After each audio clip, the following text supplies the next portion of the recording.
Assalamualaikum warahmatullahi wabarakatuh. Nama saya Muhammad Fail Al-Fatin, NPM 10060617149 akan memaparkan jawaban ujian akhir semester Teknologi Kosmetika.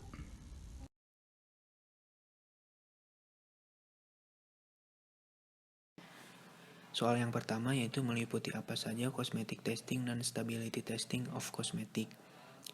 Cosmetic testing meliputi yaitu yang pertama cosmetic substance testing atau pengujian zat kosmetik. Yang kedua ada preclinical testing atau pengujian praklinis. Pengujian ini biasanya kepada hewan uji seperti tikus, mencit. Yang ketiga ada clinical testing atau uji klinis. Ini diujikannya ke manusia. Yang keempat ada safety testing protokol atau protokol pengujian keamanan. Protokol pengujian keamanan ini meliputi yaitu yang pertama uji iritasi, uji sensitivitas, uji fototoksisitas, uji fotoalerginitas, uji keamanan penggunaan paparan sistemik, dan juga uji mikroba. Yang kelima ada testing claim. Ya, testing claim ini seperti pengemasan produk ya, produk dan juga nama produk dan juga label. Setelah itu yang keenam ada produk testing program atau pengujian produk yang meliputi evaluasi sistem penghantaran, pengujian klinis dari sistem penghantaran, pengujian keamanan sistem penghantaran.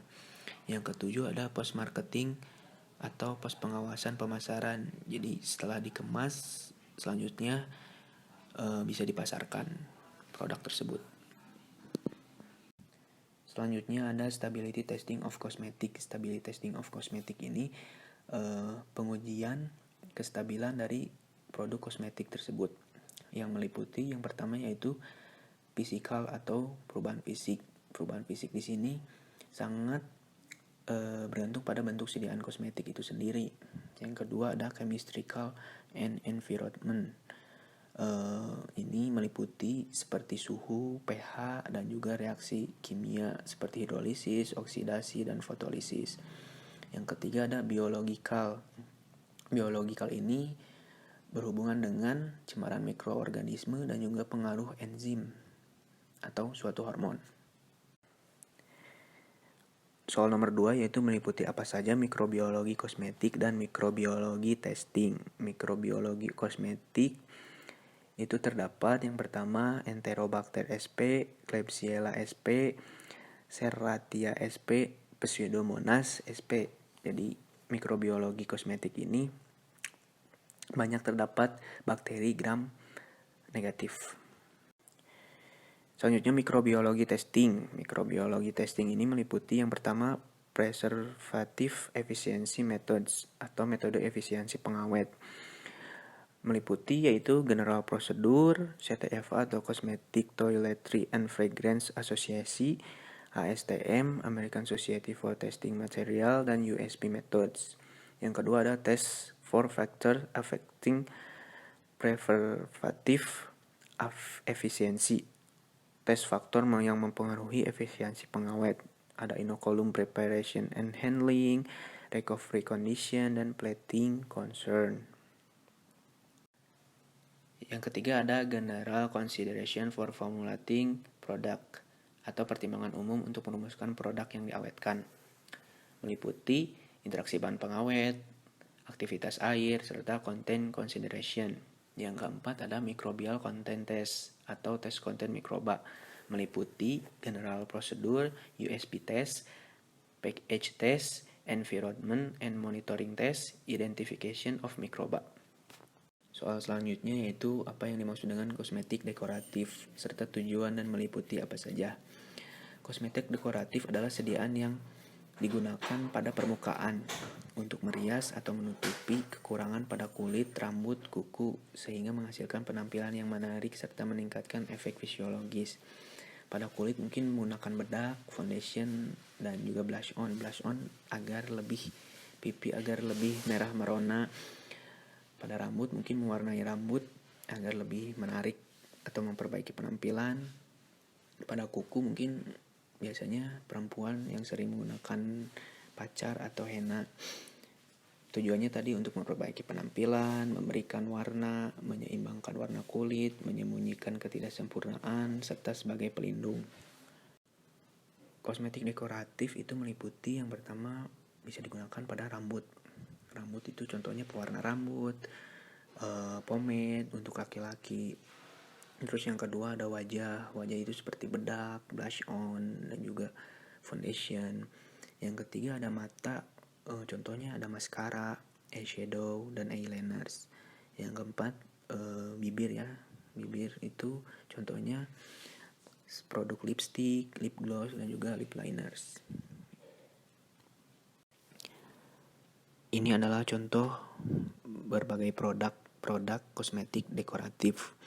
Ada pewarna rambut, ada blush on, ada maskara, dan juga lipstick. Soal selanjutnya yaitu jelaskan kosmetik dekoratif pada kuku.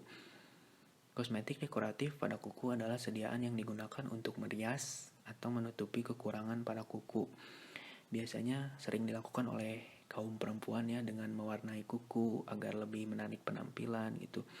Ada juga yang menggunakan kuku buatan agar lebih panjang mungkin kukunya dan agar lebih menarik penampilan juga. Mungkin sah-sah saja, tapi selama tidak berlebihan menurut saya gitu. Sah-sah saja selama tidak berlebihan. Dan dalam Islam pun dengan tujuan merias itu diperbolehkan selama dalam batas yang tidak melebihi batas seperti itu. Soal nomor 5 yaitu jelaskan perbedaan kelenjar apokrin dan ekrin serta jenis keringat yang dikeluarkan. Bisa dilihat di slide bahwa perbedaannya, apokrin adalah memiliki ukuran yang lebih besar dibanding ekrin. Serta apokrin ini matangnya saat puber. Untuk ekrin lebih cepat matang 1-2 minggu setelah lahir. Jadi setelah kita lahir, kelenjar akrin ini sudah ada gitu. 1-2 minggu setelah kita lahir itu kelenjar akrin sudah matang. Apokrin bertanggung jawab untuk keringat pada daerah ketiak dan anal genital. Untuk akrin bertanggung jawab untuk keringat di daerah telapak tangan, kaki, dan juga jidat. Untuk apokrin mengeluarkan senyawa H2O, senyawa organik, dan lipid, dan juga steroid. Ini adalah senyawa-senyawa yang menimbulkan bau tidak sedap ketika kita berkeringat. Untuk akrin mengeluarkan senyawa H2O, Na+, K+, Cl-, urea, asam laktat, dan juga amonia. Seperti bisa dilihat di gambar, apokrin dan juga ekrin tempatnya di mana. Akrin ini ada di bawah epidermis ya. Bisa dilihat seperti itu. Di sel lapisan epidermis.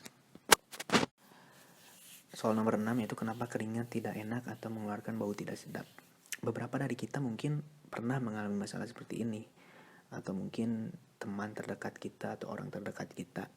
Cara mengatasinya ya bisa dengan menggunakan parfum atau wangi-wangian, deodoran, seperti itu. Karena dalam Islam sendiri dianjurkan untuk menggunakan wangian untuk menimbulkan kenyamanan untuk orang sekitar kita, seperti itu. Karena biasanya orang yang memiliki bau badan tidak sedap ini dijauhi oleh orang sekitarnya. Dan orang di sekitarnya pun sungkan untuk memberitahunya gitu. Jadi keringat ini mengeluarkan bau tidak sedap karena kelenjar apokrin mensekresikan bahan berlemak dan juga protein yang merupakan substrat mikroba yang kemudian terdekomposisi menghasilkan asam lemak dengan BM rendah, asam kaprolat dan kaprilat, asam isofalirat dan butirat. Senyawa amonia dan amin adalah senyawa yang membuat bau tidak enak pada keringat, seperti itu. Jadi mengatasinya ya bisa dengan mandi dengan teratur, menggunakan wangian, seperti itu.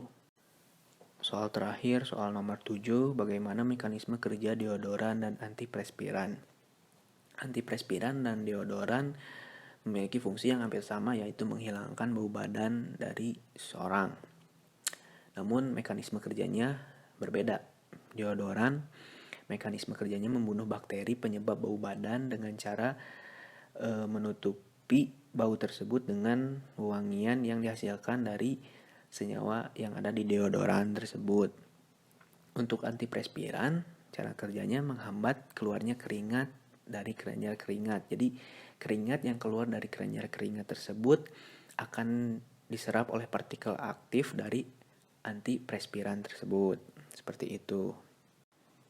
Seperti itulah jawaban yang bisa saya paparkan. Mohon maaf apabila terdapat kekurangan dan jawaban yang kurang tepat. Mohon dimaafkan. Terima kasih. Sekian pemaparan jawaban dari saya. Kurang lebihnya mohon maaf. Assalamualaikum warahmatullahi wabarakatuh.